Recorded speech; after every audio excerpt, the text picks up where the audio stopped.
the UK. I'm one of 4 people in the ad research team, so not many people do the same job as I do. Hands up who's heard of Twitter? I'm assuming everyone. Keep your hand up if you use Twitter. Fab, that's good.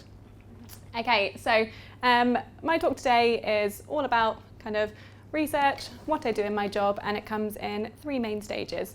So first and foremost, it's what is Twitter, but beyond just being a social media platform.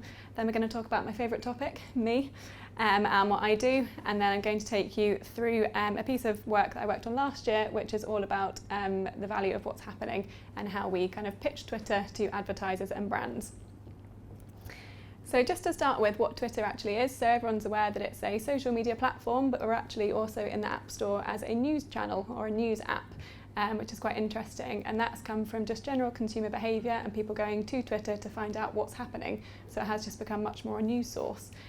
Twitter's been around for 13 years. It was founded by Jack Dorsey in San Francisco, and it's just gone from strength to strength with a little bit of dip in the middle. So the way that I like to think about Twitter is that it's the largest archive of human thought to have ever existed. So we're a hive mind of 1 billion tweets every 2 days globally, and as part of the ad research team, it's mine and my team's job to kind of understand what's happening, what's going on in culture, and feed that back to brands to help them make smart decisions on the platform and tailor their content. So I use Twitter, but I also use Instagram, I use Pinterest, I use a lot of different channels, but we don't think that they're all the same thing. Every social media channel fills its own main kind of reason for being. What I like about Twitter and why it is different is because it's not a look at me platform. So what we mean by look at me is that it's not how I behave on Instagram, like when I was doing karaoke on Friday night, doing a story of myself singing really loudly to Avril Lavigne. I wouldn't put that on my Twitter, but I would use Twitter to say, look, I'll run a joke. I would use Twitter to say, look at that. So whether you want to join in a conversation around what's going on with Brexit, what Boris Johnson's been up to, or you want to share some interesting insights or your views on a particular news source, that's your kind of place to go to do it. So you can use Twitter for so many different things. People use it for politics, for looking at cryptocurrency, and we recently identified 75 different communities that exist on Twitter as part of a big research dip. So there's like a cheese community, a beer community, anything, you can find your people on Twitter, and everyone has their own different individual kind of patterns of communication. But the reason I use Twitter is because it really makes me laugh and because I work there. So I've got a couple of tweets from the last week that I just thought were really funny and I want to share with you. So the first one is about Toby Carvery. So this one says, I think someone may have overdone it with the gravy today. So you can see there's a gigantic gravy lake outside Toby Carvery. So if anyone isn't familiar with what Toby Carvery is, it's essentially an unlimited roast dinner place where you can have as much gravy as you want. And a fun fact for you, one of my colleagues' sisters actually got married at Toby Carvery, so if anyone's got any upcoming nuptials, it can be done. And a tweet which I saw last week and I haven't quite stopped thinking about is this prison bird. So Emma says, thinking about how the Dutch police arrested a bird for taking part in a robbery, put it in a jail cell with bread and water, and when the media reported on it, they put a little black bar over the face to protect its identity. Look at that. Unrecognisable. So we often talk internally at work and meetings about moments which happen only on Twitter. So you might remember a craze probably from about 10 years ago when you could customise your bank card and you could put your own photo on there. This guy, Jamie Green, he's not a big player on Twitter, he's got a couple of hundred followers. He tried to use a photo of Louis Theroux, and Barclays quite rightly said, we need to get Louis Theroux's permission. And in any other world, you wouldn't be able to just reach out to Louis Theroux and ask him if you could use his photo on a bank card. But on Twitter world, you can. So he tweeted, and very quickly afterwards, Louis Theroux came back and said, permission granted. And it had 93,500 likes. So you can do anything here. And a tweet which is a bit more relevant for how I personally use Twitter. So I commuted in from Windsor to London for about 2 years. A lot of my tweets were tweeting First Great Western, asking why my train was delayed and why I was going to miss the connection. Wasn't a very positive time. So things like this catch my eye. So my absolute favourite from last week was one from Irish Rail, which says, we are sorry for the delay. A pigeon got into the driver's cabin and bit him. So I will actually bring it back more to what you'll hear from, what you're looking to hear from me today.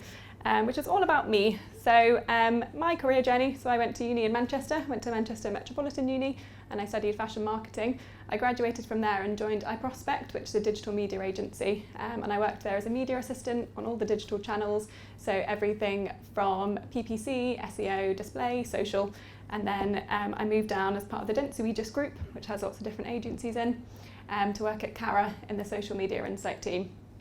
So there I was looking at audiences, how people are using social media, and just generally tracking like conversations and trends. And I collaborated with Twitter on a couple of projects and met my now team. So I moved across to Twitter like 2 years ago, and I haven't looked back. So for a bit more context on Twitter, so in the UK we have 25.5 million UK monthly visitors, and one of the revenue streams for Twitter, just so my job makes sense, is around promoted tweets. So if you are on Twitter, you will see that you get promoted tweets as part of your timeline, and there's a couple of different creative formats which you can use. So as part of the ad research team, we're all here to prove and improve the value of Twitter. So ad research, we sit at the heart of Twitter UK with a little beating heart in the middle.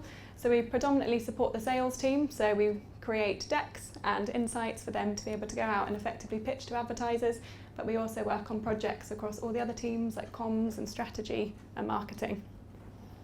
Essentially, it's our job to be future predictors, so we have to work out what the sales team are going to want 6 to 9 months before they actually want it, which is quite a hard task.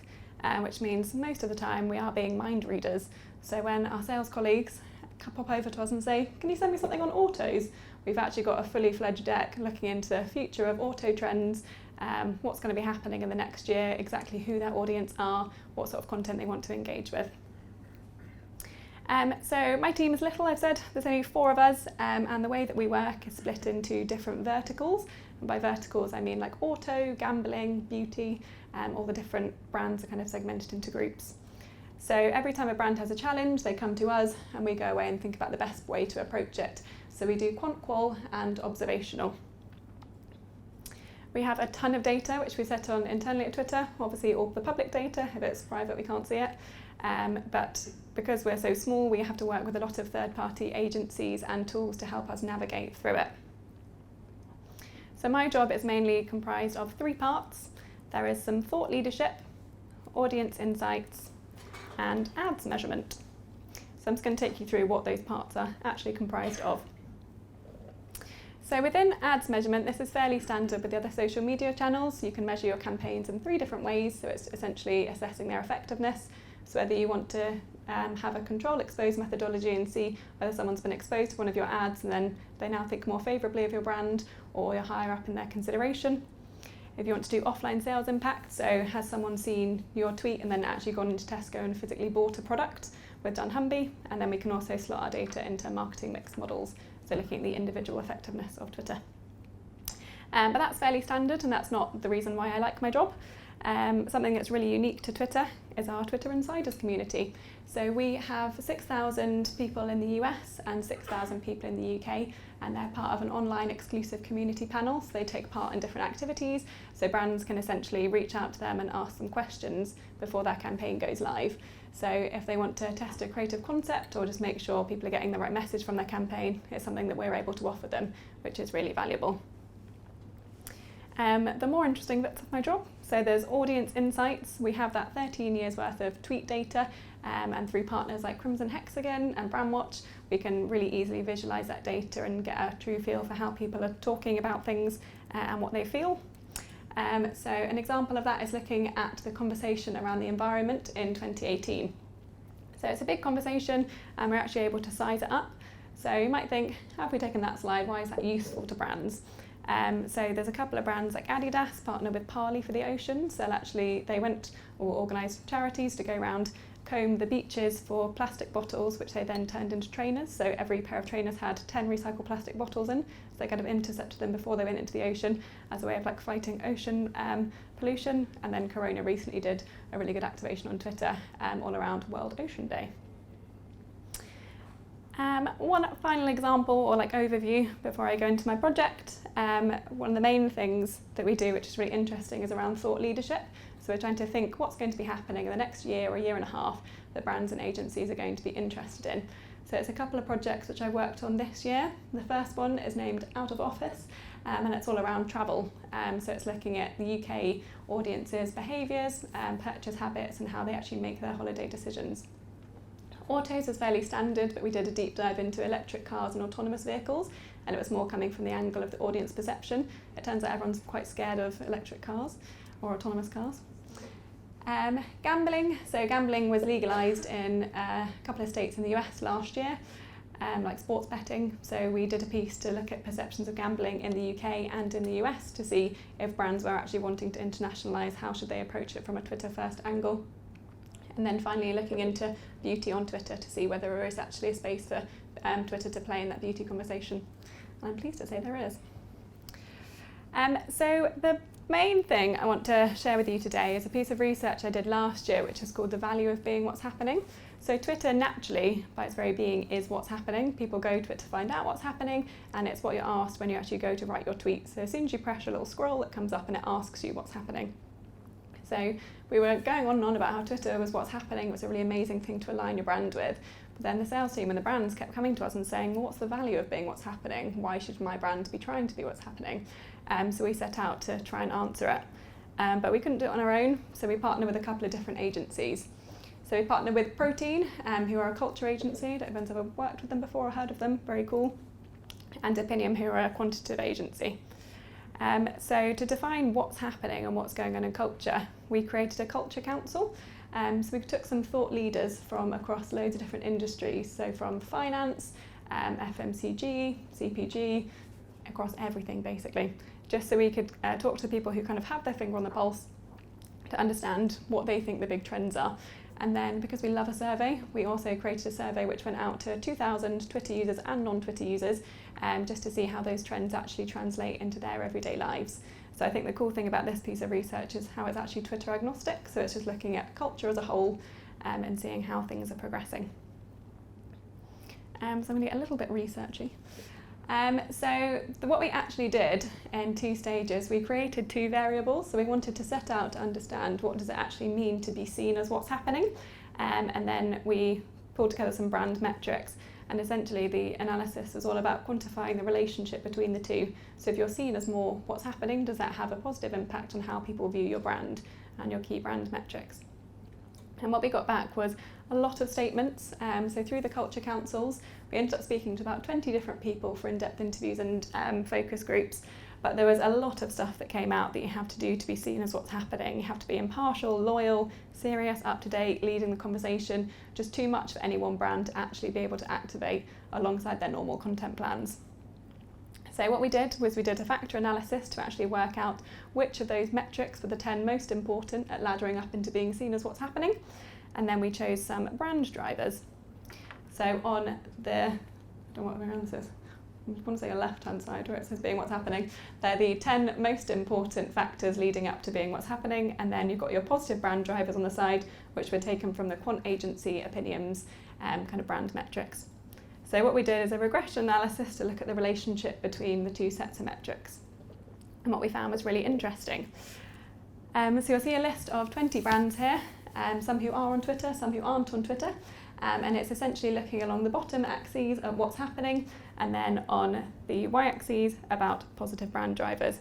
What you can see is that the tech brands like Google and Apple are very much seen as what's happening, and people also have really strong or high perceptions of them, and you've got quite a lot of brands in the middle. But the way that we actually translated this for brands, and I think what a lot of my job is and a lot of what my colleagues do, it's all about trying to put things in terms that like literally everyone can understand and take into their day-to-day.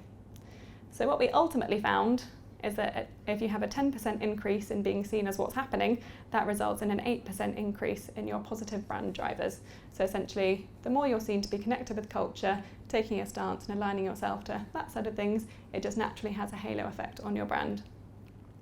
So we came up with a snappy set of 10 almost like guidelines of being what a brand, so what is a brand, what's happening. And then we created a series of like content playbooks, went and did workshops and kind of activated them with brands, showed them examples of brands who are naturally doing it already, who are really good at it, and kind of inspired them to be able to join in the conversation and create their content. So I hope that gives you a bit of an overview of like what my job is, what a classic like social media team does, and what an end product of a project is. And I want to leave you with my favourite tweet of all time, which is very much me on the way home on a Saturday morning.